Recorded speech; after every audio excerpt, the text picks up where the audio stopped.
Hello everyone and welcome to today's edition of Velocity Kinetics. I have just come in from dropping my brother-in-law off at the train station. He's been down here for a week, which was nice to see him. I've just been on a quick supply run, but something I want to talk about today. We did a video a couple of weeks ago, well, more than a couple of weeks ago now actually, but talking about the E5 versus E10 debate.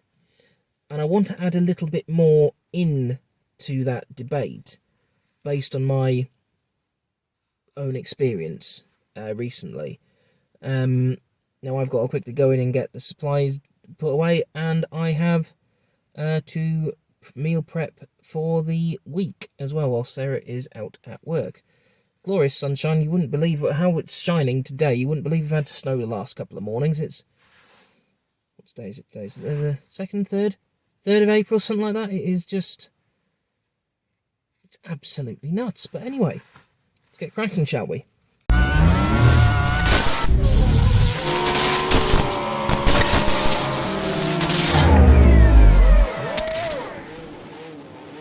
Now, before I start filming this, if the footage is out of sync, my phone has been playing up this morning when I've been loading up the camera. It wouldn't load and then taking forever to decide what it's going to do. But there is a new phone on the way for me, so I think this is the last one I'll be filming using my Motorola. So anyway, on to what we're talking about today. The recent experience on E5 versus E10. Now the other day, maybe last week, 8 days ago, certainly very recently, went to the petrol station at Tesco because we've been shopping at Tesco, which is normal. I went to the petrol station afterwards. Now I got a little flummoxed because someone at the forecourt was asking whether people want petrol or diesel, and obviously they're out of diesel that day, or at least having to make their supply last. And then, within all that, I pulled up to the pump. Someone was backing up into my space, and I was like, oh my god, they're going to hit me. Nearly did, but thankfully they didn't. And then I had to then fill up on the other side of the car, so the fuel cap is on that side of the car. I had to fill up on the pump on that side, because otherwise I'd been there for bloody ages because the car had broken down as well. Brilliant. So in all this confusion, did my usual pay at pump, lifted the pump, started filling, and then it was when I suddenly saw that's expensive, even for fuel at the moment, which is a rip-off in the UK at present. But I then realised I picked up the E5 pump. I picked up the 99 wrong. Now, if petrol was not costing as much as it did per litre, I mean today it's costing 157.9 for standard E10. Now, remember the difference between E5 and E10. E5's 5% ethanol, E10's 10% bioethanol, so it's a bit more green and ecological. And all that, the ethanol comes from renewable sources. But I put that in, didn't think anything of it. I thought, oh, that'd be interesting, see what that motor deals with it, because it's obviously, I think it's been built to cope with E10 from the outset. At least the sticker on the inside of the fuel tank says E10.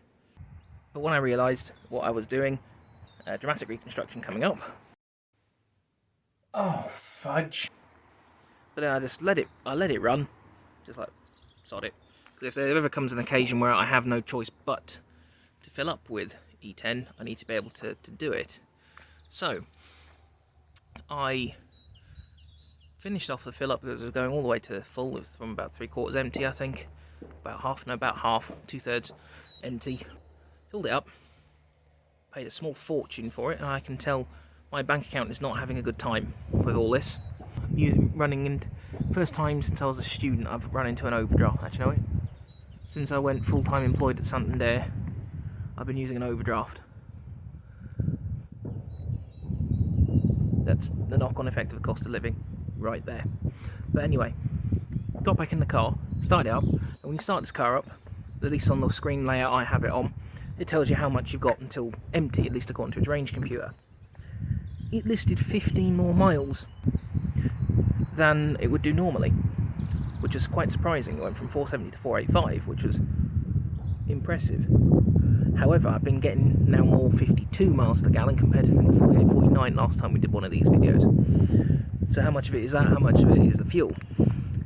There's no pickup problem, as in car didn't argue with trying to put its foot down or anything like that. It just did it like it should do.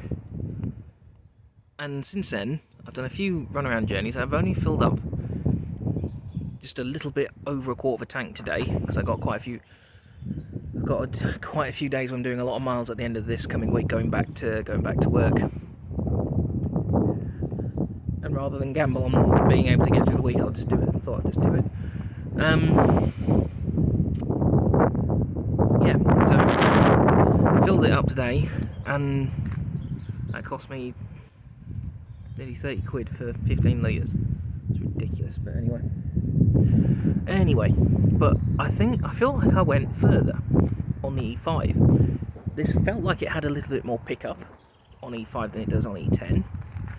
It's quite interesting, this debate, really, because E10 is better for you, it's as in the planet. Not better for you, because if you ingest it, you're still going to have a bad time if you ingest it. The motor's been doing more like what it should do, and it comes back around to should I just go back to E5? And if petrol wasn't as expensive a litre as it is, I possibly would try it on E5 for a few months, see what happens. But unless it's just a psychological thing, is it just a placebo of using E5 over the E10? It's really hard to know what the right thing is to say and think. But I thought I'd weigh in on the debate a little bit more, having not through choice, through me doing a complete and utter dumb. Thought I'd weigh in on the whole debate, and I think E10's not going to save the planet as much as people think. I think having gone back to E5 for a week, what did I call it? I called it on the Facebook page E7.3, because I put a bit more into that. It's probably E8 today is probably what it's running at. But so I haven't got sunglasses on. My glasses are reactor lights, and it's lovely and sunny out here today. So thought we might as well make use of the sunshine. But is it just psychological that we're going back to E5 that I think I'm doing more? Is it actually doing more because it's doing more? I think ultimately it's doing more because it can do more.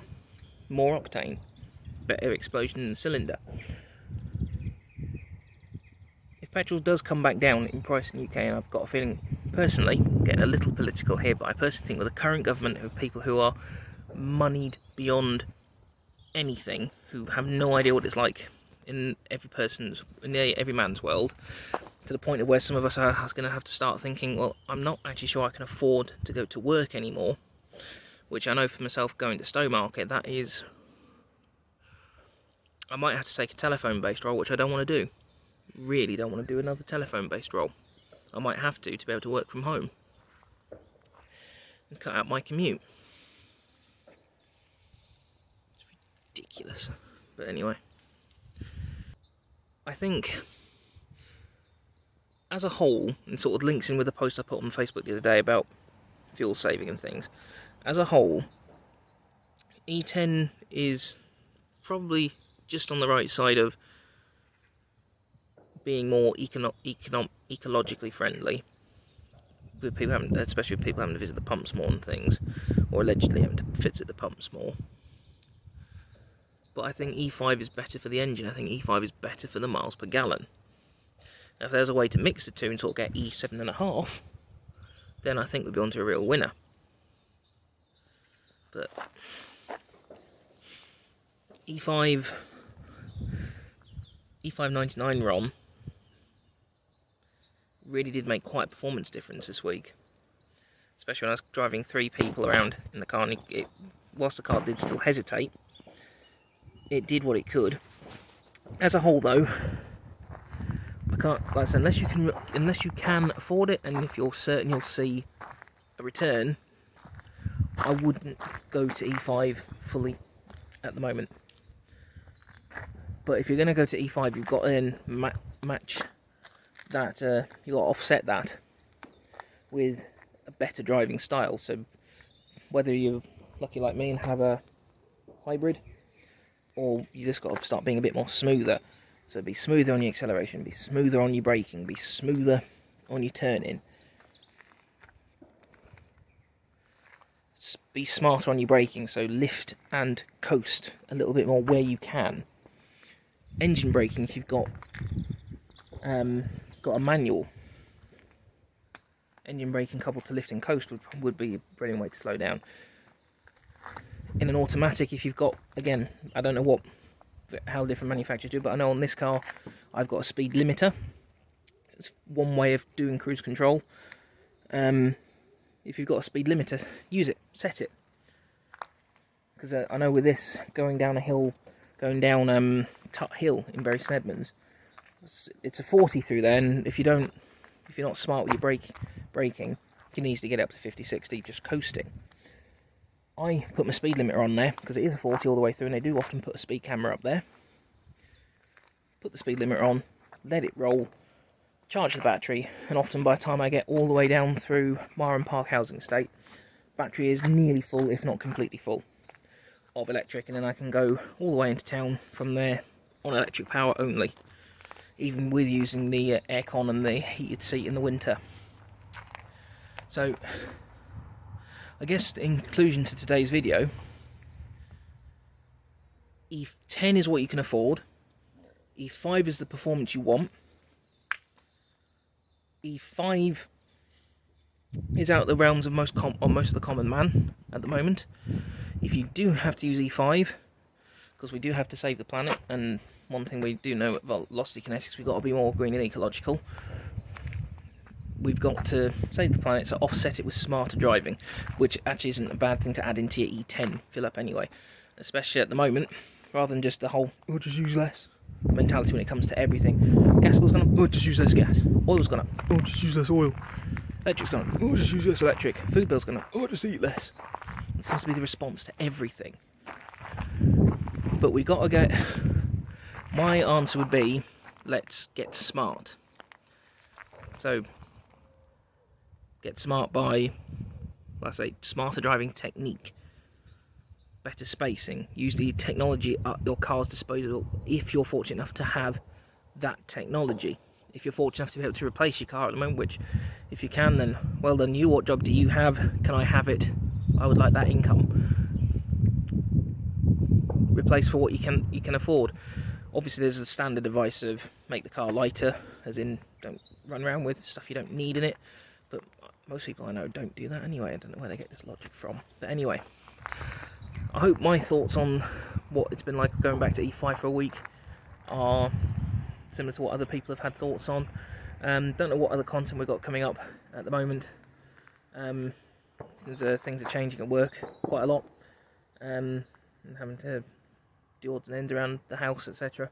So, not sure when we'll see you next, but drive safe, look after yourselves, donate to paypal.me/Velocity Kinetics if you can afford to do so. I know there is some more Swace footage videos coming, probably part 5 and 6 or 4 and 5. 4 and 5 I think it is. Technically it'd be a 6th video just dedicated to the Swace. But yeah, we'll see you next time, and the weather stays nice. Hopefully it'll be another gloriously sunny video next time. But yeah, see you all later.